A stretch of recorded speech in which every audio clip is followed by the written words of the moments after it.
I recently purchased a home that I didn't purchase by myself with my partner, and it was one of the first times that I've gone through this process, like not just independently making my own decisions. I'm a very decisive person. I tend to know exactly what I want. And then suddenly enter the equation somebody else that knows exactly what they want, and it's not always aligned with mine. And it got me thinking about how important it is for people when buying a house with someone else, regardless of who it is, to really have some intentional discussions up front and make some decisions on what you agree is going to be what you're looking for. I now realize that this is a lot easier to do as one person than it is as more than one person. So here are the 4 things that I think should be discussed and agreed on in advance.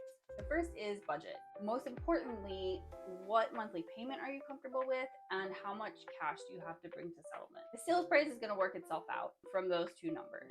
So start with that and then you'll know what price range you should be looking at. I also think it's not a bad idea, even if you think you want to buy in a few years, to start having these conversations sooner rather than later. That way you can kind of play around with like, oh, well, what would it look like if our monthly payment was this? What it is right now. Next is location. So location is interesting because different locations have different prices. And so a house in one location versus another is not going to have the same price. And especially in BC, you don't have to go far and the conditions are very different. So location can play a really big role in your happiness and satisfaction with a certain house, whether it's commute times or lifestyle. So it's really important to reach an agreement on where would you be comfortable living and where would you not.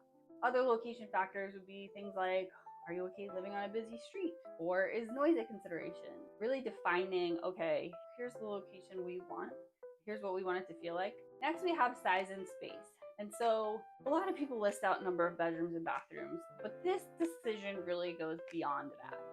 It's really more, what functions do you need your homes to serve and what spaces do you need for those functions? For example, if you need to be able to have your extended family over for Thanksgiving and it's 14 people, then know that going into it and have that be a non-negotiable. Or if you need a home office and you want it to be a separate dedicated room, not in the basement, have that be one of your deal breaker search criteria. But you and your partner need to kind of jointly decide what's most important to both of you and where you can be flexible.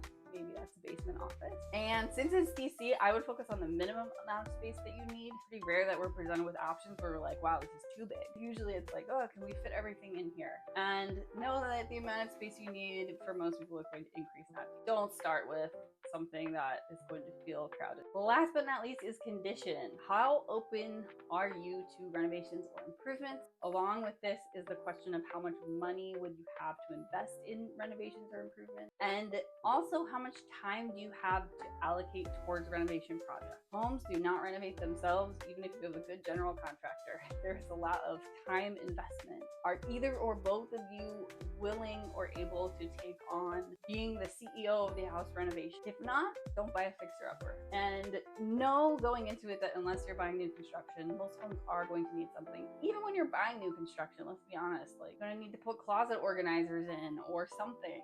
So there's always going to be projects. Know what your level of comfort is so that you can rule out any homes that are going to exceed your level of comfort before you get started. I think that buying a home with someone else can be really a great experience of learning what each other wants, how to communicate successfully. I think it could also be kind of difficult. So it may be a good idea to start having these conversations before you start looking, when it can be like a little bit more high pressure and stressful, like when you find a house you really like. That might not be the time to start making these decisions because you might find out that your partner's not on the same page as you. So I do recommend doing this in advance.